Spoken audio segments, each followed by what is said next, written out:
এই বাজেট মানে অত্যন্ত একটি পপুলার বাজেট হয়েছে, যে বাজেটে বিকশিত ভারতের লক্ষ্য এবং দেশকে বিশ্বের অর্থনৈতিক শক্তিশালী দেশ হিসেবে পরিণত করার সাথে সাথে যেটা দিয়ে মাননীয় অর্থমন্ত্রী শুরু করেছেন, যে এই বাজেট গরিব, যুবক, অন্নদাতা কৃষক এবং নারীদের উদ্দেশ্যে উৎসর্গ করেছেন।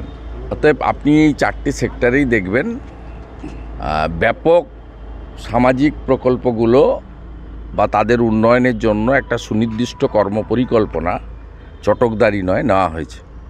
আমি বিশেষ করে আমি একজন জনপ্রতিনিধি এবং আমি গ্রাসরুটে কাজও করি, সাধারণ মানুষের সঙ্গে প্রত্যক্ষ যোগাযোগ আছে। কতগুলো ভালো জিনিস, যেমন যে সমস্ত সামাজিক প্রকল্প ভারত সরকারের চলছে সেগুলো চালু রেখে জল জীবন মিশন 2028 সাল পর্যন্ত এক্সটেন্ড করা, এটা একটা বড় ঐতিহাসিক পদক্ষেপ।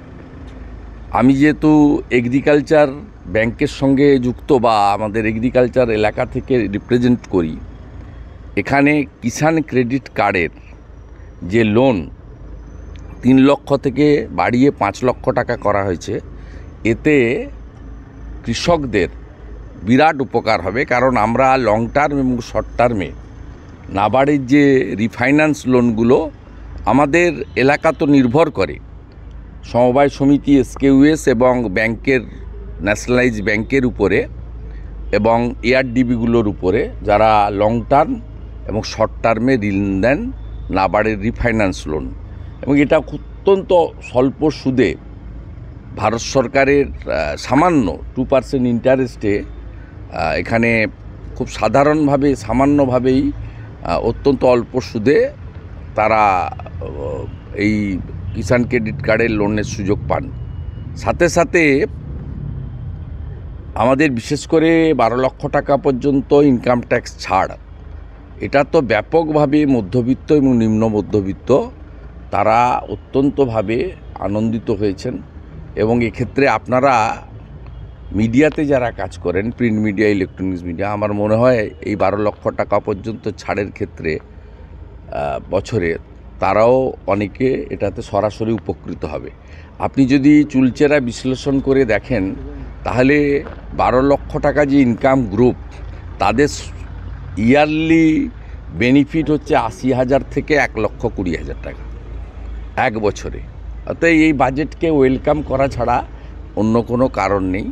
এবং লোকের এখন যে ব্যবহার্য জিনিসপত্রগুলোর মধ্যে দুটো জিনিস তো অত্যন্ত আনন্দের। একটা হচ্ছে জীবনদায়ী ওষুধের উপর থেকে শুল্ক প্রত্যাহার করা, 36টি জীবনদায়ী ওষুধ, এবং প্রত্যেকটা ডিস্ট্রিক্ট হসপিটালে ক্যান্সারের চিকিৎসা চালু করা, আর সাথে সাথে মোবাইল ফোনের দামও কমিয়ে দেওয়া। কারণ আজকে পেটিএমের যুগে আপনার বা ডিবিটির যুগে আমরা পেটিএম মোবাইলে ইউজ করি এবং ডাইরেক্ট বেনিফিট ট্রান্সফার সরকারের থ্রু মোবাইল ফোন হয়। সেক্ষেত্রে একেবারে প্রান্তিক মানুষের কাছে মোবাইল ফোন কেনা, তার সার্ভিসিং করা, এসবের ক্ষেত্রে খুব গুরুত্বপূর্ণ। এইসব কতগুলো জিনিস হয়েছে যেখানে ভারতবর্ষের কৃষক থেকে শুরু করে সাধারণ মানুষ এবং মধ্যবিত্ত, নিম্ন মধ্যবিত্ত তারা সরাসরি এই বাজেটে উপকৃত হয়েছে। এবারে পশ্চিমবঙ্গের ক্ষেত্রে যদি আপনি বলেন, তাহলে আলাদা করে পশ্চিমবঙ্গের আপনারা, আমি দেখছিলাম মাননীয় অমিত মিত্র, যাকে হাতি পুষছেন মুখ্যমন্ত্রীর এত উপদেষ্টা, ওনাকে নাকি অর্থনৈতিক উপদেষ্টা রেখে ক্যাবিনেটের মর্যাদা দিয়েছেন এবং তার জন্য লক্ষ লক্ষ টাকা মাসে আমাদের ট্যাক্সের টাকা বা ঋণ নেওয়ার টাকা দিতে হচ্ছে। তিনি তৃণমূলের হয়ে বক্তব্য যে রেখেছেন, তাতে জিএসটি টিএসটি বলেছেন, বলার তো কিছু নেই।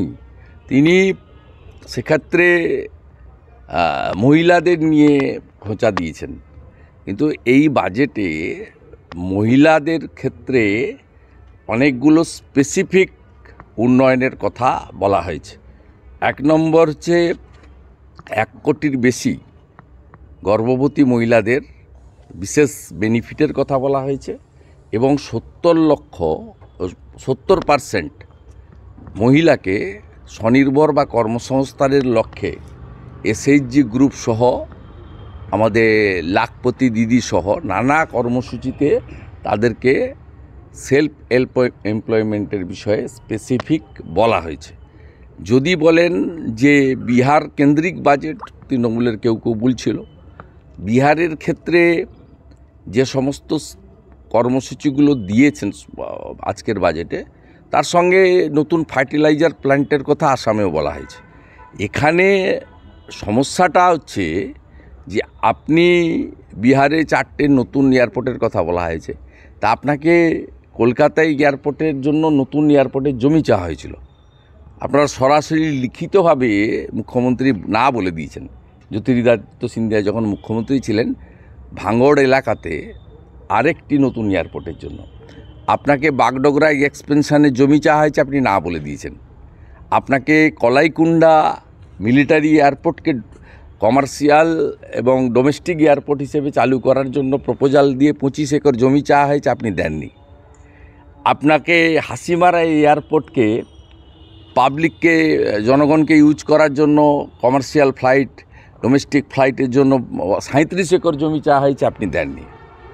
আপনি 61টা রেল প্রজেক্টে আপনি অ্যাডিকুয়েট ল্যান্ড আপনি প্রোভাইড করেননি। তো স্বাভাবিকভাবে যে সমস্ত স্টেট গভর্নমেন্ট আসাম জায়গা দিয়েছে, তাই ওখানে নতুন একটি ফার্টিলাইজার বড় ইউজারেও প্রচুর সাবসিডির কথা ঘোষণা করা হয়েছে। সাথে সাথে বিহারের ক্ষেত্রেও অনেকগুলি জমি তারা প্রোভাইড করেছেন, কেন্দ্রীয় সরকারের সঙ্গে কাঁধে কাঁধ মিলিয়ে বলছেন। এবং আপনি এক্ষেত্রে দেখবেন আজকে যে নতুন একটি স্কিম কৃষকদের জন্য দেওয়া হয়েছে, আপনার কৃষকদের যে নতুন একটি স্কিম দেওয়া হয়েছে, সেই স্কিমে 100টি জেলা যেখানে প্রপারলি মানে কৃষি উৎপাদন হয় না, বিক্রিও হয় না। আমাদের পশ্চিমবঙ্গের তো কমপ্লিটলি যেটাকে আপনার পশ্চিমাঞ্চল বলা হয়, পশ্চিম বর্ধমান থেকে শুরু করে বীরভূমের একটা বড় অংশ থেকে শুরু করে বাঁকুড়া, পুরুলিয়া, ঝাড়গ্রাম, পশ্চিম মেদিনীপুরের একটা অংশ এদিকে, এবং নর্থ বেঙ্গলেরও কিছু কিছু জায়গা আছে, আপনার আলিপুরদুয়ার দিকটা বা কালিম্পংয়ের দিকটা, সেই সব জায়গার ক্ষেত্রে এই স্কিমে 1,70,00,000 কৃষককে সরকার পূর্ণ দায়িত্ব নিতে চাইছেন এই 100টি জেলাতে।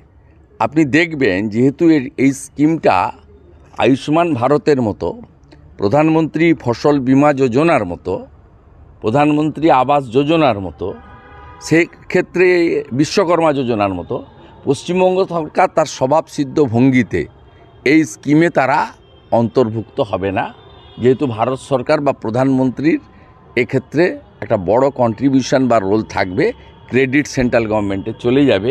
তাই এদের যে নেগেটিভ অ্যাটিচিউড, নেগেটিভ অ্যাক্টিভিটিস, তার জন্য এই সমস্যাটা পশ্চিমবঙ্গের মানুষ ফেস করছে। এবং সিনিয়র সিটিজেনদের যে টিডিএস 50,000-এর জায়গায় 1,00,000 টাকা পর্যন্ত ছাড়, এবং তাদের যে মান্থলি ইনকাম স্কিমে আপনার যে ব্যাপকভাবে মানে সুদের ক্ষেত্রেও বিরাট একটা সুযোগ দেওয়া হয়েছে, এক্ষেত্রে একটা বড় সুযোগ আপনার তারা পাবে। এটা খুব অ্যাপ্রিসিয়েট করার মতো বাজেট। পশ্চিমবঙ্গের বিভিন্ন কেন্দ্রীয় দপ্তর, কেন্দ্রীয় প্রতিষ্ঠান এবং রেলের যে চালু প্রজেক্টগুলো আছে, মেট্রো রেল সহ, তার পর্যাপ্ত বাজেটারি অ্যালটমেন্ট হয়েছে। স্পেসিফিক আপনারা 1-2 দিনের মধ্যে পেয়ে যাবেন, আপনারাও পেয়ে যাবেন, মিডিয়া আমরাও প্রোভাইড করে দেবো, বা আপনারাও অন্য সোর্সে ভারত সরকার থেকে তো এটা পাবলিক ডোমেনে আনবে। এবারে যদি ধরেন যে বাজেটে রাজ্যগুলিকে এই যে গ্রাফিক্স, এই গ্রাফিক্সে দেখবেন 2016-17-তে 9.86 লক্ষ কোটি টাকা যেখানে সেন্ট্রাল গ্র্যান্ট ছিল, 2024-25-এ যেখানে 22.76 লক্ষ কোটি টাকা সেন্ট্রাল অ্যাসিস্ট্যান্ট ছিল, এবারে সেটা 25-26-এ বৃদ্ধি করে 25.60 লক্ষ কোটি টাকা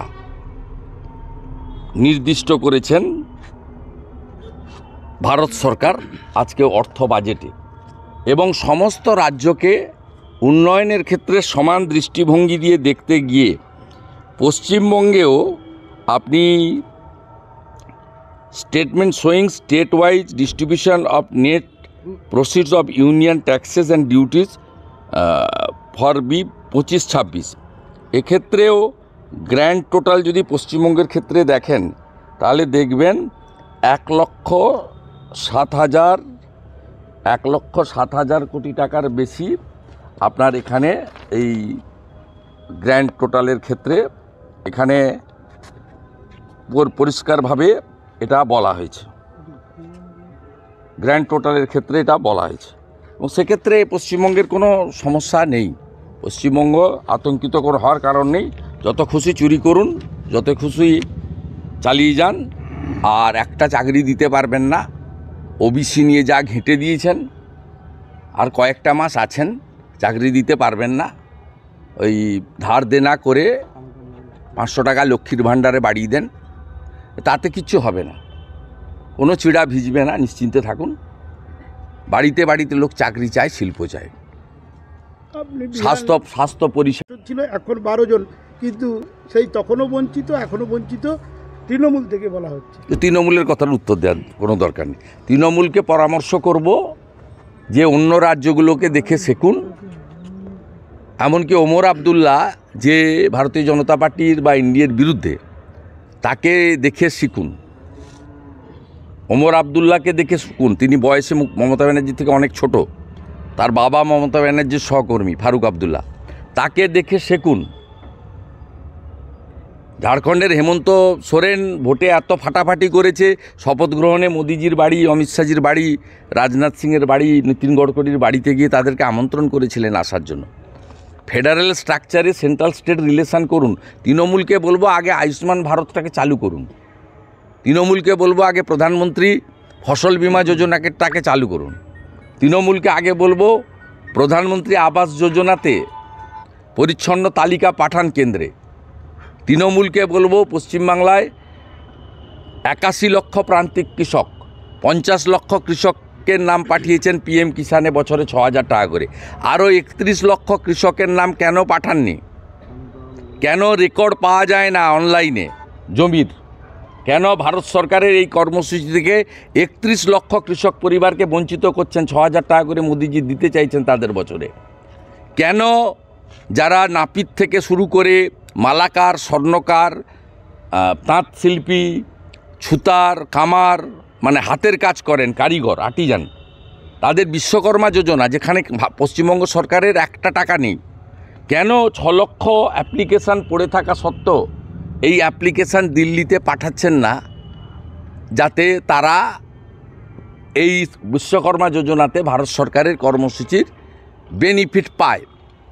কেন একলব্য স্কুলের জন্য পশ্চিমবাংলায় 9টা জেলা যেখানে আদিবাসী জনজাতিরা থাকে, সেখানে রেসিডেন্সিয়াল একলব্য স্কুলের জন্য জমি চেয়েছে? 3টে স্কুল এখনই করতে চায় ভারত সরকার, আপনি কেন জমি দিতে চাইছেন না? কেন আপনি LPG 3, LPG 1, LPG 2তে 1,29,00,000 মহিলা পশ্চিমবাংলায় তারা গ্যাসের কানেকশান পেয়েছে, ফ্রিতে স্টোভ কানেকশান ফ্রি, এবং 400 টাকার গ্যাস পায় তারা। বাজারে গ্যাসের দাম 900 টাকা, তারা পায় 400 টাকা করে। কেন পরবর্তীকালে যে 75 লক্ষ নতুন LPG 3 হলো, আপনাদের গ্রাহক কেন্দ্রে আবেদন করা সত্ত্বেও মমতা ব্যানার্জির নির্দেশে কেন ডিএমরা সেই তালিকা অ্যাপ্রুভ করলো না? এর উত্তর আগে দিন, সমাধান করুন। উন্নয়ন নিয়ে রাজনীতিটা কম করুন, রাজনীতিটা আপনারা করেন, তার ফল ভোগ করছে পশ্চিমবঙ্গের লোক। কয়েকটা মাস আছে, তারপরে আপনারা যাবেন। পশ্চিমবঙ্গে ভারতীয় জনতা পার্টির সরকার আসবে, দিল্লিতেও আসছে, পশ্চিমবঙ্গেও আসবে, বিহারে তো আমরা বাম্পার জিতব, এটা নিয়ে কোনো সমস্যা নেই। এবং তখন এখানে পশ্চিমবঙ্গে কেন্দ্রীয় সরকারকে নিয়ে আমরা সমস্ত কর্মসূচি চালু করব, সামাজিক স্কিমও চালু থাকবে, বেনিফিট ডবল হবে, এবং অন্যান্য স্কিম হবে। সবচেয়ে বড় ক্রাই হচ্ছে প্রতি বাড়িতে চাকরি চাই। গুজরাটের মতো শিল্প এবং কর্মসংস্থান পশ্চিমবঙ্গের মানুষরা চায়। অর্থাৎ সেই কাজ যদি করতে হয়, ডবল ইঞ্জিন ছাড়া অন্য কোনো ইঞ্জিন চলবে না।